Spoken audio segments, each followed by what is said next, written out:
A large portion of the Jewish nation has returned to its homeland, but the heart, soul, and mind of much of the Jewish nation are still in exile mode. This state of affairs must and will inevitably change. This is Torah Nation TV from Jerusalem, and we are speaking with the head of Machon Shilo, Rabbi David Bar-Hayim. Shalom, Rabbi Bar-Hayim. Shalom. There are many streams and shades within the Jewish spectrum. Does the rabbi define himself as Orthodox? Well, the difficulty with that question is, what does one mean by Orthodox? Many people understand the term Orthodox to mean fidelity to Halacha, based on the words of Hazal and the Mishnah, the Talmud, etc., the Torah Ba'al Peh. And if that's what one means by Orthodox, then yes, certainly I'm Orthodox. I am entirely loyal to Halacha, to Halachic Judaism, in all realms of Jewish life. However, some people understand the term Orthodox to mean something which is fixed, entirely rigid, immutable, and essentially a very narrow and limited interpretation and expression of Jewish life and Torah study, something which grew up in Europe, in Central Europe, in reaction to Reform Judaism, the late 18th and early 19th centuries. Before then, of course, there was no such concept, as there was no term that was used, namely Orthodox Judaism. This did not exist, this terminology. It was the advent of Reform Judaism that forced those Jews who rejected what was going by the name Reform to label themselves by some other term, and they chose the term Orthodox. And some people understand, and I believe this is a mistake, that Orthodox Judaism means a Judaism which is an absolutely authentic reflection of Jewish existence and Jewish practice and Jewish customs in a certain time, in a certain place.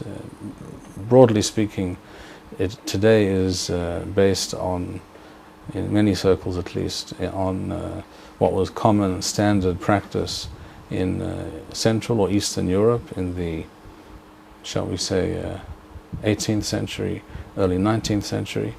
That kind of Judaism, those forms of conduct, those liturgical customs, etc., those things became fixed and canonized, and in the minds of many, these things may never be changed. These things are immutable, they are impervious to any discussion of modification or evolution or reacting to the needs of the time, etc. And if that's what a person means by Orthodox Judaism, in that sense I am certainly not Orthodox. And I would like to point out that it's not only I who is not Orthodox in that sense. I would like to quote to you from Rav Saadia Gaon in his introduction to his Siddur, written approximately 1100 years ago. Rav Saadia Gaon was one of the greatest of the Jewish people's Torah scholars of all time, certainly over the last 1500 years.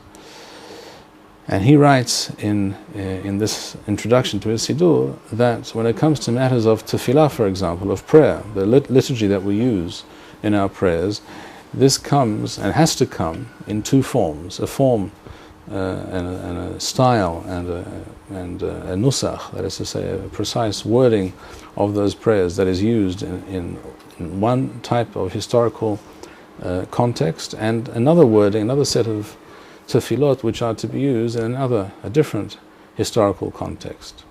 I'm quoting here from the Siddur of Rav Saadia Gaon, the introduction on page 10, Amud Yod. He begins by speaking about the whole concept of tefillah, and he explains that the nusach, the liturgy, the text that we use in our tefillot, is not to be found in the Tanakh. And when it comes to these questions, we rely on the traditions that we received from the prophets, from the Nevi'im, via their disciples, and Anshe Knesset HaGedolah, the men of the Great Assembly, that is to say, the Chachamim, who existed at the beginning of the Second Temple period and in the following generations. And then he goes on to say, when it comes to tefillot and berachot, he writes, Samechu al ma shekibbelu ha'anashim b'mesorah minivi'ei Hashem. When it comes to tefillah, how we are to pray, what are we to say, in which fashion, in which order we say these things. Here we rely on the traditions of the Nevi'im, the prophets, وَهَيُّ لَهِمْ شَنَيْ سَدَرِيم, and they had two sets, or two formats, one could say, of tefillah. أَحَدْ لِزْمَنْ هَمَلُخَ, one for a period of time, an historical period, context where the Jewish people are independent in their own land. That's what he refers to as Zman HaMelucha, literally the time of kingship, of sovereignty. وَأَحَدْ لِزْمَنْ HaGaluth, and one for the period of the Galuth, when the Jewish people are not sovereign, when the Jewish people are scattered around the world. And therefore, it goes without saying, says Rav Saadia Gaon, the things that we pray for, the things that we focus on, and the way in which we speak about these things must, of course, differ between one historical reality and another historical reality. And on page 6 of the same introduction, he writes, and therefore, at a time when our forefathers lived in Eretz Yisrael and were all living together in their land, they did not need to say, he says, Lo hayu zekukim b'yemei avotenu lomar mekabes nidhei amo Yisrael. They did not need to say the bracha for ingathering the exiles of the Jewish people, because they were all in Eretz Yisrael. V'lo bonei Yerushalayim, they didn't have to say a bracha to rebuild Yerushalayim because it was built. Says Rav Saadia Gaon, mipnei shehayta benuya, because it was already built. The point that Rav Saadia Gaon is making is really, of course, self-evident, and anyone who thought about these matters for one moment would immediately reach these conclusions. The thrust, therefore, of what Rav Saadia Gaon is saying is as follows: that nothing in Judaism, when it comes to the Halachic modalities and the customs and the prayers and the style of prayers and the content of those prayers, etc., which make up our daily Halachic Jewish practice and life, none of these things are impervious to the changes that are constantly going on around us. And when we shift from one historical context to another, inevitably these things must be taken into account. And therefore, if we speak about prayers nowadays, for example, it goes without saying that a Jew living in Eretz Yisrael cannot say, or should not say in his prayers, gather us together, including himself, so to speak, gather us all together from the four corners of the earth to Eretz Yisrael, when he himself is in Eretz Yisrael. So instead of saying,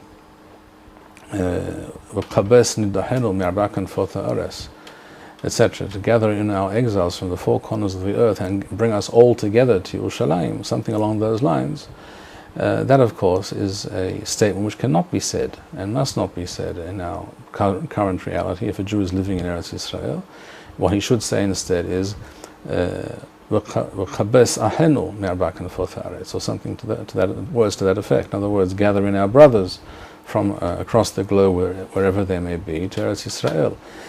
So even where one lives today on the globe should make a difference to how we daven, what we say, and what we focus on. So if we understand Orthodox Judaism to mean some form of traditional, immutable, and totally frozen form of Judaism, then Rav Saadia Gaon was not an Orthodox Jew. And I can also only be pleased to find myself following in his footsteps. So how does the rabbi define himself? For the reasons I just explained, I prefer the term Halachic Judaism rather than Orthodox Judaism. Halachic Judaism refers to the fact that one is loyal to Chazal. By Chazal we refer to Anshe Knesset HaGedolah, who were the disciples of the latter-day prophets, the beginning of the Second Temple period.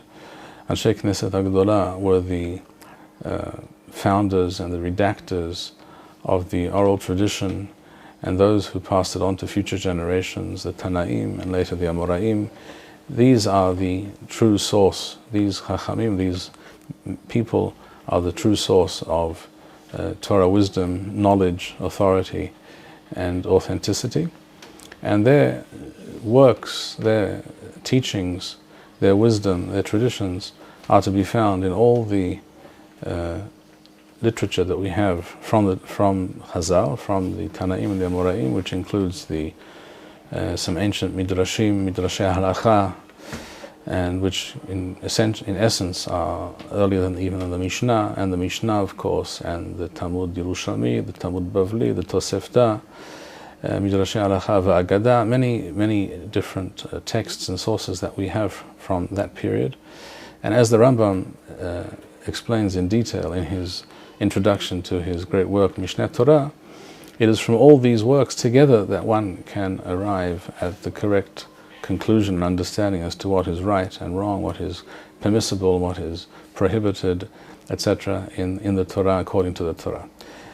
It is these sources which all of Chachmei Yisrael, all of the wise men, all of the Torah scholars of Am Yisrael throughout the generations have strived to delve into, to understand, and to understand fully and deeply, I should add, and based on those studies reach conclusions that are appropriate for their time, for their reality, because all times and all realities, all historical contexts do have some impact on our lives, and therefore on how we must lead our lives according to the Torah, what we must do, what we must not do, what we must put an emphasis on, and what we can afford not to emphasize, etc.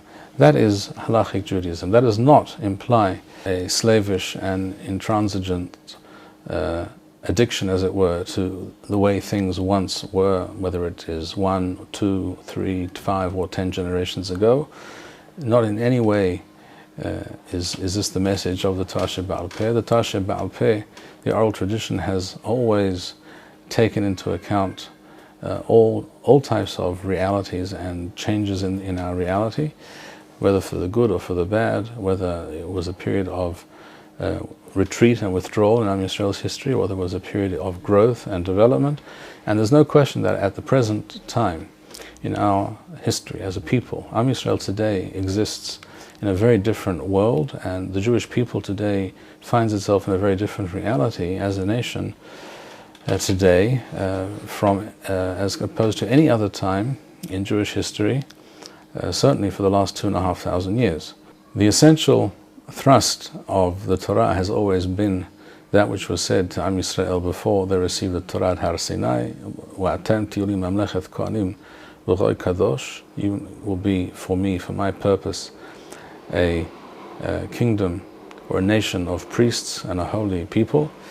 And that is the essential message and divinely dictated and inspired purpose of the Jewish people on earth. And everything that we do, both as a nation and as individuals, must be directed towards that goal, to that purpose, as opposed to what the Jewish people for many generations have had to focus on, and that is simply surviving in a hostile environment as a scattered nation, without sovereignty, without connection to their land and to their language, etc. And all these things must play a part, and should and will play a part in all areas of Jewish life, including in the study of Torah and in the deciding of Halacha. Thank you, Rabbi Bar-Hayim. We would like to encourage our viewers to share these videos with friends and send in your responses. We would also like to suggest the following opportunity to our viewers. If you identify with Rabbi Bar-Hayim's message and would like to sponsor or dedicate a video interview with the rabbi in honor or memory of a loved one, if you would like to obtain Birkon Nusach Eretz Yisrael or invite the rabbi for a speaking engagement, please email us at office@machonshilo.org.